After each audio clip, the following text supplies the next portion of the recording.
María, la Madre Divina, le habla a María Valtorta.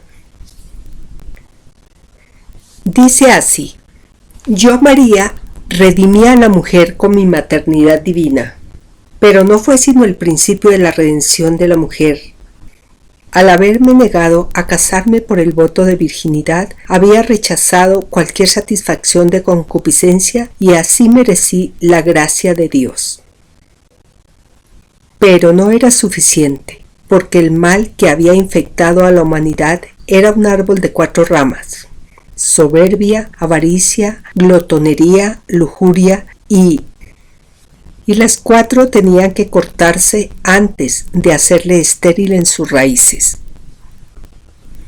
Me humillé delante de todos. No me refiero a mi humildad para con Dios, que toda criatura debe tributarle.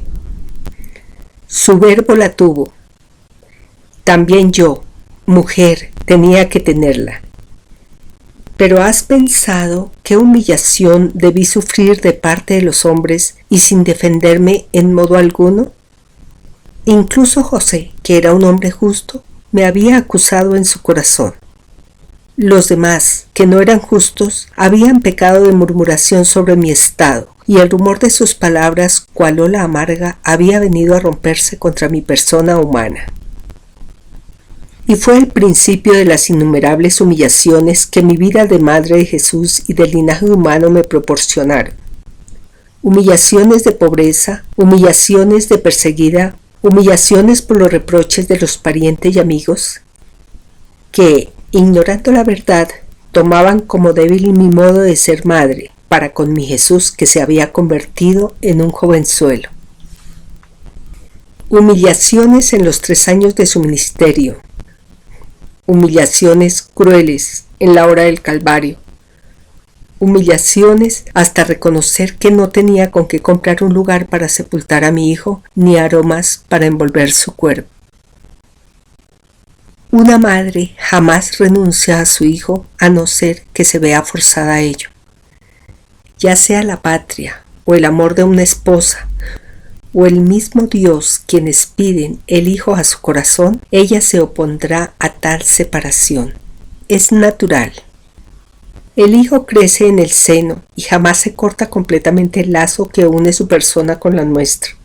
Aun cuando se corta el ombligo, siempre queda un nervio de parte del corazón de la madre, un nervio espiritual más vivo y más sensible que un nervio físico, y se injerta en el corazón del hijo, y que siente como si le estiraran hasta el límite de lo soportable si el amor de Dios o de una criatura o las exigencias de la patria alejan al hijo de la madre, y que se rompe hiriendo el corazón si la muerte arranca a un hijo a su madre. Desde el momento que tuve mi hijo, renuncié a él. Lo di a Dios, lo di a vosotros.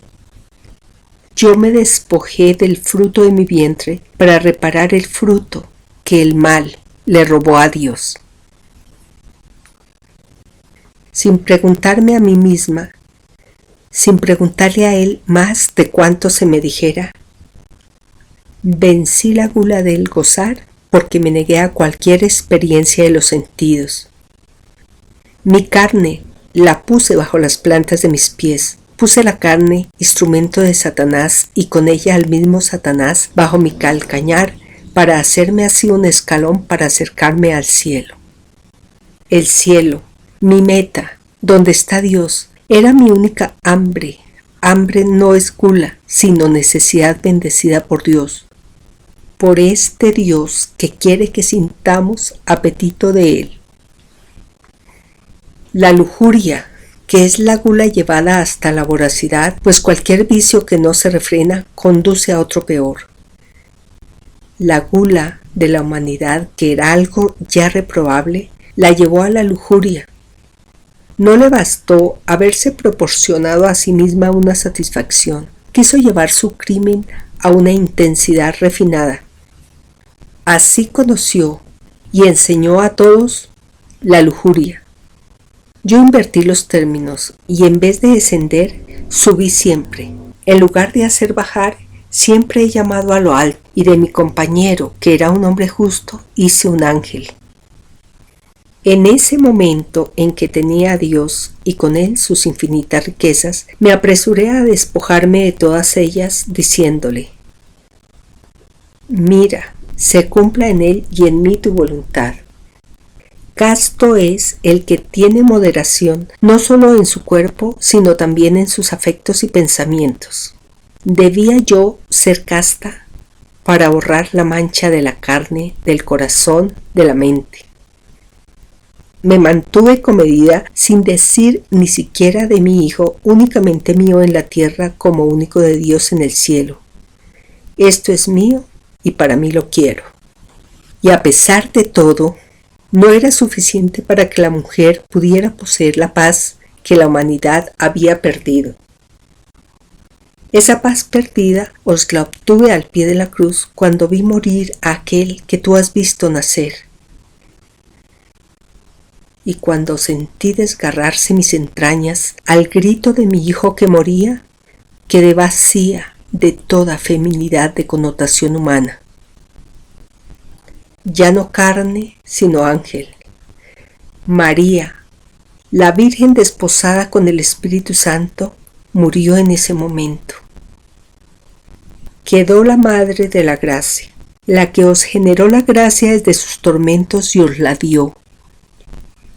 La hembra, a la que había vuelto yo a consagrar mujer en la noche del martirio, a los pies de la cruz, conquistó los medios para venir a ser criatura del cielo.